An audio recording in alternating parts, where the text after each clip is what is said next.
मेरा गुरु तो भगवत ध्वज है और उसके साथ साधा निमित्त संत महात्मा भी हमारे गुरु के रूप में है। जैसे आज सवेरे भी मैं जयपुर में अमरापुर दरबार है, वहां पे प्रेम प्रकाश आश्रम गया और गुरु जी का आशीर्वाद लेकर के आया। और अजमेर में भी ऐसे 3-4 हैं, उनके भी आज मैं गया। और इस समय तो राजस्थान सरकार भी सारे प्रदेश में संतों के सारे जनप्रतिनिधि भी जा रहे हैं और समझता हूँ कि ये आज की सनातन संस्कृति का एक अंग है। और सनातन संत के अंदर प्रत्येक व्यक्ति का गुरु होता है और मैं अपने जीवन में भारत माता और स्वामी विवेकानंद को अपना आदर्श मान करके और काम करता हूँ, उनके सारे पढ़ता हूँ। उस आधार पर हम लोग आगे। राजनीतिक होने से राजनीतिक राजनीति में कोई गुरु नहीं है। राजनीतिक गुरु तो आपका व्यक्ति का गुरु होता है। राजनीति में तो आपका मार्गदर्शन देने वाले लोग होते हैं। गुरु साधारणतः मेरे ध्यान में अब कोई व्यक्ति बना ले तो उसकी आजादी है। भारत तो लोकतांत्रिक देश है, कोई किसी को गुरु बना ले, लेकिन मैंने राजनीति में अभी तक किसी को गुरु नहीं बनाया। मानसून सत्र आने वाला है सर, क्या कहेंगे सर? विधानसभा का हाँ, अभी विधानसभा का सत्र तय नहीं हुआ है। साधारणतया यहाँ 2 सत्रों के कई वर्षों से हो रहे हैं। मेरा प्रयास है कि 3 सत्र चले।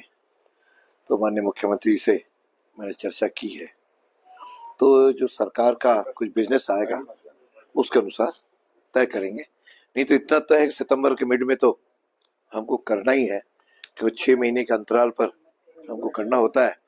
17 अवसान हमने 24 मार्च को किया है, तो 24 नवंबर से पहले तो सत्र होना है। इसलिए सितंबर में तो होना है। कोशिश कर रहे हैं कि उसके पहले भी एक सत्र हम लोग करें। सर, पूर्व मुख्यमंत्री आकर तानाशाही की बात की है, क्योंकि जिस तरह से 6 विधायकों को उनको निष्कासित किया, उसको लेकर हमला बोला।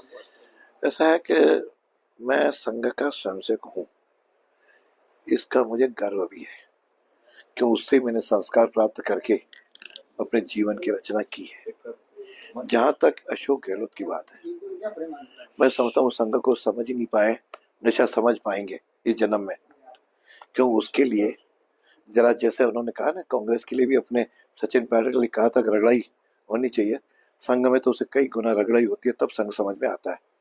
उसके लिए तो उनको एक जन्म और लेना पड़ेगा, ऐसा मैं सोचता हूं। सर, जोधपुर पहुंचने पर उन्होंने कहा था कि भजनलाल शर्मा को चेंज करने का जो है षड्यंत्र चल रहा है, उसमें आपका नाम लिया कि आपका नाम भी जो है मुख्यमंत्री की दौड़ में।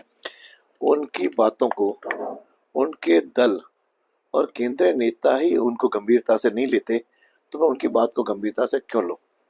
वैसे उसमें किसी प्रकार का कोई तंत्र नहीं है, ये उनके हवाई किले हैं। केवल मीडिया में हाईलाइट होने के लिए ऐसी बातें वो कर रहे हैं, क्योंकि अभी जितनी बातें कही है, मैं तो केंद्रीय नेतृत्व भी उनको कोई वजन नहीं देता, तो हम कैसे लें? मैं उनकी बात को गंभीरता से नहीं लेता। और इस तरह की बातें करना कई बार मुझे लगता है कि वो शायद अब बुजुर्ग हो गए, और कई बार जो बुजुर्ग लोग ऐसे कुछ बातें कह देते हैं, इसलिए कह रहे होंगे। बाकी इसमें कोई सी प्रकार का कोई तंत्र नहीं है। और कुछ राजनीतिक इसमें मुद्दे होंगे, लेकिन चूंकि मैं राजनीतिक मुद्दों का उनके प्रश्न नहीं उत्तर दूंगा। जब गंभीरता से नहीं देता तो उनके मुद्दों को क्यों उसके पे चर्चा की जाए। उनका कहना है कि कार्यपालिका, न्यायपालिका और व्यवस्थापिका तीनों ही दबाव में कार्य कर रहे हैं। इस समय कोई भी दबाव में नहीं है, लेकिन हम लोग यदि दबाव में है तो केवल संविधान के दबाव में काम करते हैं। न तो लोकसभा के स्पीकर, न मैं राजस्थान का स्पीकर, न कोई उपराष्ट्रपति, कोई भी दबाव में काम नहीं करते। संवैधानिक व्यवस्थाएं हैं।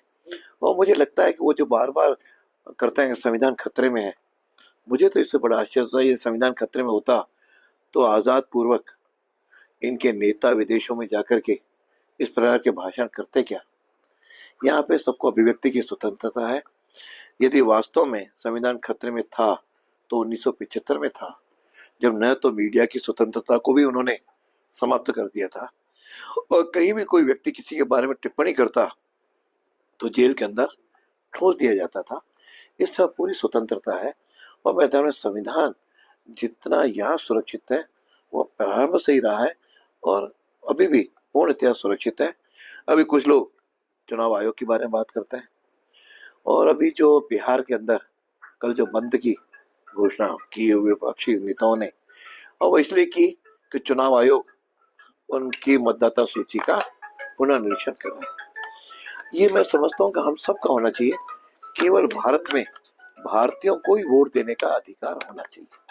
और यदि भारतीय होने के वो मतदाता सूची का पुनरीक्षण कर रहे हैं, मैं समझ इसका सभी भारतीयों को, सभी देशवासियों को स्वागत करना चाहिए। क्या आपातकाल के दौरान जो घटना हुई उसके बाद इंदिरा गांधी ने इस तरीके से संविधान से जोड़ने का प्रयास, क्या आप उसको हटाने का समय आ गया?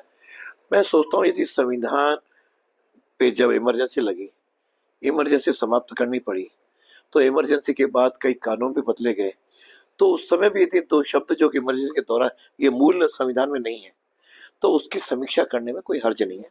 उसकी समीक्षा की जानी चाहिए प्रॉपर मंचों पर, और उस अनुसार समीक्षा के बाद जो कोई परिणाम निकलता है उस पर निश्चित रूप से चर्चा करते हुए निर्णय की ओर बढ़ना चाहिए। सर, पूर्व मुख्यमंत्री अशोक गहलोत ने राहुल गांधी के लोकसभा से निष्कासन और 6 विधायकों जिस तरह से निष्कासन को लेकर यह कहा कि हम जब निष्कासन करते थे तो सिर्फ प्रतीकात्मक 2-3 दिन में वापस ले लेते थे, लेकिन 6-6 महीने निष्कासन होता है। भाजपा जब सरकार में है, उनको बताइए कि वहां तो 1-1 साल तक के भी निष्कासन पहले हुए हैं, और केवल एक बार नहीं, कई बार निष्कासन हुए हैं। क्योंकि सदन जब चलता है तो मर्यादाओं के साथ चलता है, परंपराओं के साथ चलता है, नियमों के साथ चलता है, और उनके तहत अभी बीच में सदन नहीं था।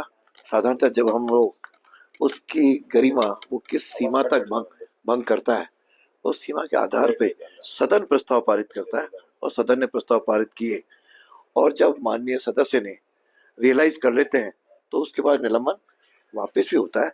हमने भी इनके कुछ सदस्यों को 2 दिन और धरना दिया, उसके बाद जब क्षमा मांगी तो हमने भी उन सबका निलंबन रद्द किया। और ये जरूर है कि जिसका अपेक्षा थी उसने नहीं किया, लेकिन विपक्षी नेता ने सबकी ओर से कहा, और स्पष्ट उन्होंने कहा कि हमारे दल के नेता ने जो उस दिन सदन चल रहा था, नहीं चल रहा था, ऐसे शब्द कहे, उसके लिए मैं माफी मांगता हूँ। वैसा उसके बाद वो चैप्टर हमने समाप्त कर दिया, और वो सदन के सदस्य हैं। अब कोई नहीं आना चाहे तो जबरदस्ती तो नहीं बुलाया सकता, बाकी सदन उनके लिए खुला है। कोई भी जिनका निलंबन समाप्त हुआ है, बाकी लोग आ भी रहे हैं, और बाकी जो 1-2 सदस्य नहीं आ रहे हैं वो भी आए, ये उनका हक है। लेकिन आने के बाद उनको सदन के नियमों की पालना तो करनी होगी।